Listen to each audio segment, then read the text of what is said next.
My question is, ano ba talaga ang family culture sa workplace? Magandang tanong yan, Diba? Kuya Efren. Para sa iba, it's about treating everyone with respect and care. Ayun. Parang pamilya, di ba? Parang Oo. tayo dito. Di ba? Parang hindi lang basta Bonding boss. natin yun o eh. an Ano, employee matindi. relationship. Correct. Kasi masaya lang tayo, di ba? O, ganun nga yun. Kasi nga po mga kaibigan, ang trabaho ay nagiging tahanan kapag may malasakit, tiwala at pagtutulungan. Beautiful. Diba? So, it's really about creating that sense of belonging, that you're seen, valued, and supported. Di ba? Yun.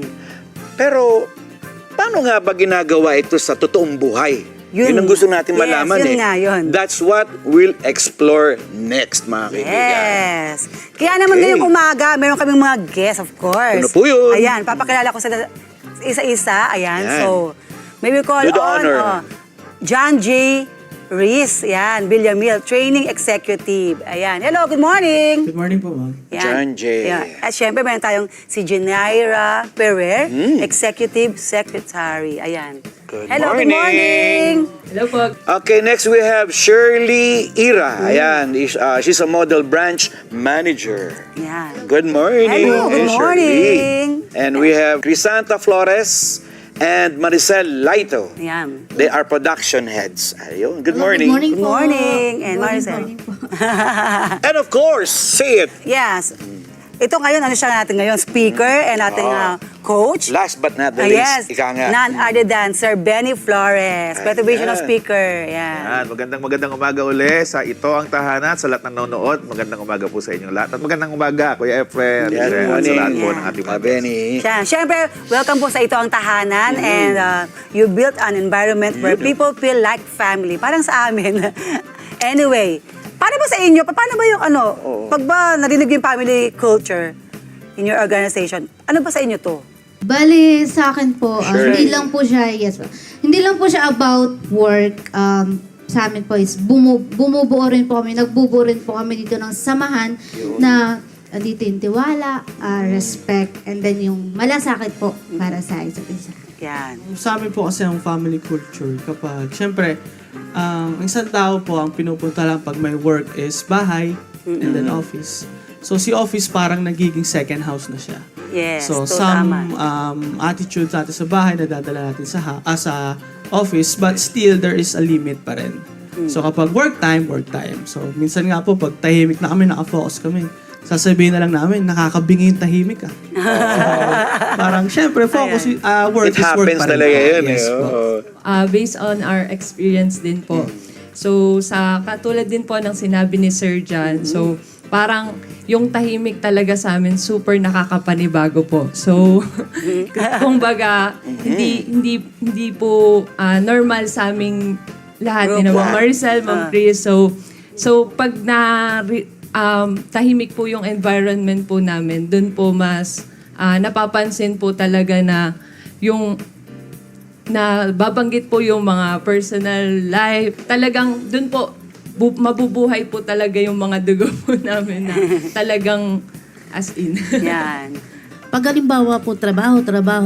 Tapos pag may po tayo na kwentuhan, minsan po personal na buhay, ganun po. Yan, yung kantsawan, minsan. Pag halimbawa break time, minsan po, po kami sa labas, kain sa labas. Minsan kasama po namin si Sir Benny. Pag halimbawa po, oras po ng kainan. Yun po, tsaka bago po rin naman pa rin kami kumain, nag-pray muna, po si Sir. Yan. Yan po. How about kay Maricel? Mag-share ka naman. Tahimik, Share no? your thoughts.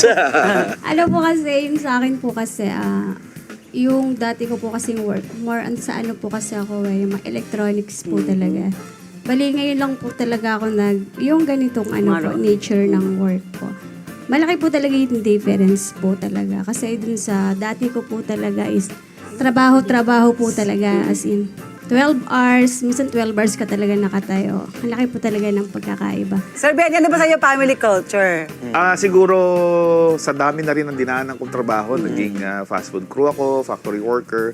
Nakita mo talaga yung difference na may mga workplaces na talagang pag nandun ka, halos walang pansinan, which is tama naman kung nakafocus sa trabaho. Tama yun. Pero minsan naman, over na, para bang hindi na kayo magkakilala, tagal nyo na magkatabi doon. Oo Minsan nga. hindi mo pala alam na meron ng dinadalang problema yung katabi mo. So ang sinasabi lang natin dito is, sabi nga kanina ni John, second home mo na eh. Actually, minsan mas marami ka pang oras doon sa trabaho, di ba? So yung mga taong kasama mo, mga katrabaho mo, hindi mo talaga may iwasan na yan na ang magiging second family mo din. So hindi masama na nagtutulungan kayo, nagmamalasakitan, at nagkakabigayan kayo ng mga personal na buhay, ng impormasyon. At doon din nagkakaroon ng way para lalong gumanda ang performance mo sa trabaho kasi ramdam mo na kayo ay may kaibigan doon sa loob ng trabaho, may masasandalan ka, may papagsasabihan ka minsan ng problema na minsan hindi mo rin masabi sa totoong family mo at sa bahay nyo, pero yung katrabaho mo, nagiging kaibigan mo na din. Sa totoo lang, mas nagkakaroon ng mas magandang output yung kanilang performance kasi nagbubuo yung team. Hindi masyadong individualized na kanya-kanya, no? At lahat sila ay nagsasaluhan sa kanilang mga task na dapat matapos. Para magkakaroon kayo ng ano yan, yung camaraderie rin sinasabi nila eh. Pero Sir Benny, okay, I have a question. What specific practices help in strengthen teamwork and care? So ako kasi, nandun na ako sa level na ako na yung may employees. Hindi dati ako yung employee. No? So ang tinitingnan ko talaga dyan is sa lahat ng mga employers, ipagpauna ninyo ang kapakanan ng inyong mga empleyado. Kasi sila ay sila ang bumubuhay sa negosyo eh. Sa totoo lang, teamwork yan eh. Kaya ang isa sa mga dapat na tinitiyak ng isang nangunguna sa work, alam mo ba kung ano ang dinadala ng empleyado mo? Alam mo ba kung saan nakatira? Mahalaga yon. Alam mo din ba kung yung family background? Alam mo ba kung meron silang mga problema? Kasi hindi naman pwedeng ang focus mo lang 100%. Kailangan gawin nyo itong ngayong araw na to. Pero baka mamaya may sakit na pala. Pinilit lang pumasok. Baka mamaya mayroong problema sa bahay. Mabuti rin na hindi naman nag-i-invade ng privacy. Hindi yun ang ibig natin sabihin. Pero mabuti rin na ramdam mo, kinakapa mo yung kalagayan ng mga tao na nagtatrabaho doon sa inyong ginagawang target goals ng inyong company. Nandun talaga yung care eh, Yan. malasakit. Kayo nang po bilang nagtatrabaho, paano nyo ginagawa, ni-intact yung pagiging pagkakaisa nyo, yung teamwork nyo? Yes po. Naging experience lang din po namin ito recently lang po. So, we have the 400 students na we need to facilitate na workshop Dami nun, po. Ako po as a executive secretary, more on field work. So, yung lahat po ng mga pag-uusapan more on sa clients. So, haharap po sa mga clients at franchises po namin.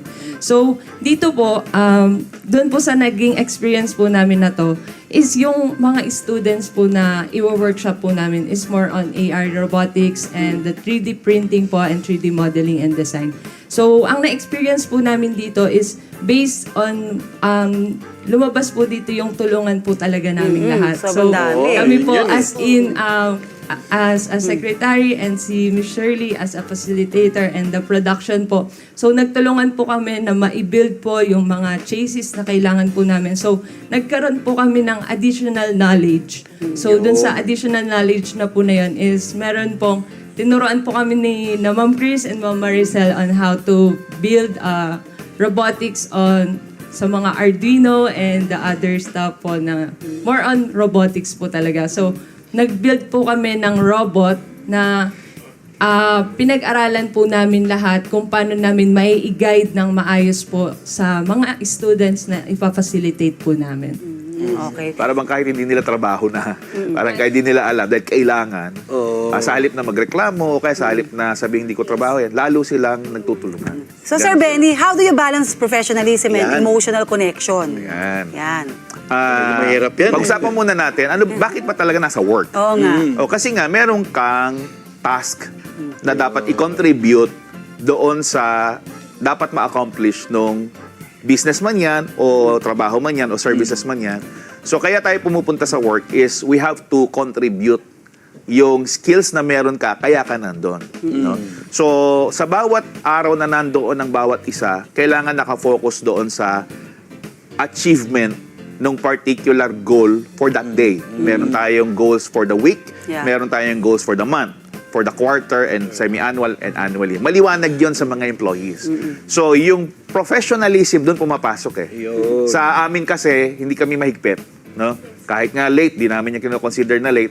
Ang usapan, yung task mo for the day. Kahit anong gawin mo, kailangan ma-deliver mo yon. Yeah. Pero hindi applicable sa lahat ng business yun. Siyempre, kailangan mag-time in, mag-time out. Kasi sinasabi namin, sa culture namin, ganun ginawa namin. So, walang pressure sa oras, walang Parang masyadong casual, ano yun, Yes, yung basta theory niya. yung ano yung trabaho niya na naka-assign sa kanya, for sure, dapat i-sure niya yun within the day, accomplish yun.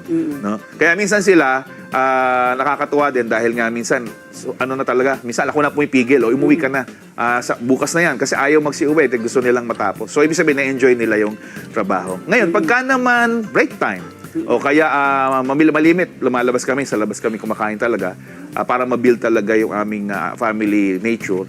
Yun naman, pwedeng magbiruan, no? Sa amin talaga, para magkakapatid lang ang turingan namin kahit ano. Kasi mas masarap yung magaan ang pakiramdam mo, Totoo, mas nagagawa mo yung trabaho. At hindi rin naman puro maganda. Dahil Oo, marami syempre. talagang challenges din maraming problema, maraming hindi na naayos o natapos. Pero minsan nagkakaroon din ng init ng ulo, pero alam naming lahat yon na because of the work. Tapos mamaya, may mga lilitaw na idea, suggestion from them, and then sa kanila rin galing, biglang masusolusyonan, maya-maya masaya na uli lahat. Ganon, para talaga naglalaro lang sa trabaho. Nandun yung relationship talaga. Can you share a story? Yan, sa ating mga employee. Ito when your team felt like a true family. Ayan. Sige nga. Yeah. Siguro po sa akin is yung pinaka-hard time na nangyari din po doon sa... Actually po kasi bago lang po talaga sa akin tong robotics. So actually, ang layo po ng field ko talaga po dito. So, Ano ba yung field mo? Ano ba yung field? dancer mo? criminology po kasi. Talaga? Yes. Tapos napunta ka sa robotic also. Yes, so kaya sobrang medyo ano yun, nagtithank you po ako. Kila Kakaiba. ma'am. Yes po. So, parang yung buhay ko na dapat dito ako bigla akong kumaliwa. biglang Ay, kumanan. kumanan. And then yun nga po, dito po. So, dun sa challenges para sa akin. Is nung nagkaroon po kami ng competition, halos wala na po kaming tulog. Ayan, yung kanya-kanya namin task is puno na talaga. Pero dun sa mga ganong moment po is masaya pa din kasi andyan sila nagpapatugtog, kwentuhan pa din. So hindi namin nararamdaman yung pagod Pressure, habang tsaka yung yes po, pressure. habang nagtatrabaho kahit na Wala. bukas kailangan natin gumising ng maaga kasi ito na yung competition. And then the rest naman po is sobrang saya kasi worth it po talaga, lalo na po yung student, kung makikita ko po yung student ko na sila po yung nanalo dun sa at sa naganap po nating competition. And lalo na din po dun sa nabigay ni Ma'am Jen na 400 student po. Yan. Napaka-challenge po talaga. Di ba po sa family kasi, meron tayo tinatawag na bonding. Yeah. Dito, ang bonding naman po kasi namin dito, katulad ng mga busy po kami. Andun yung kwentuhan, usapan, biruan. So, ang bonding ng family lalabas. Dito sa amin, pag may ginagawa, syempre, hindi ka lang dapat talaga yung may ginagawa ka. Dahil, tama po yun, focus ka doon. Pero mas gumaganda yung ginagawa nyo kapag may kwentuhan. Pag nagkakakilala po kayo. It So, adds flavor. yes po. And then, Yun hindi yun nyo po mapapansin na may ginagawa po pala kayo. Mapapansin nyo na lang is patapos na. Hindi, kasi po ako, masayahin po talaga ako. Ayoko po kasi nung ano. Mukha nga Ayoko nung ano po, yung malungkot, yung... Minsan, nainis ka din sa kasama mo. Pero mas... Normal lang. Mas Dalawa lang naman kayo magkasama. Normal thing Pero, yun.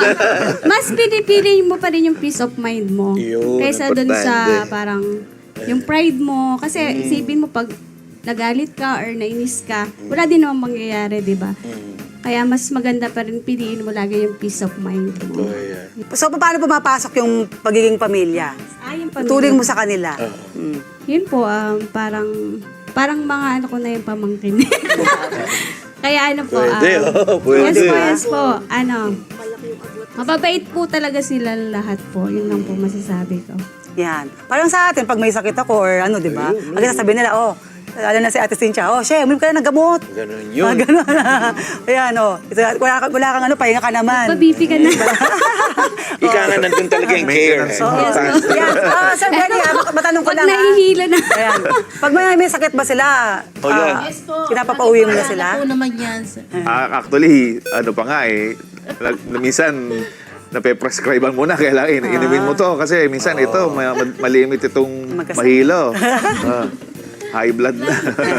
Lagi yung paalala sa amin. Sa pagkain, yan. Kumbaga, share mo na rin talaga.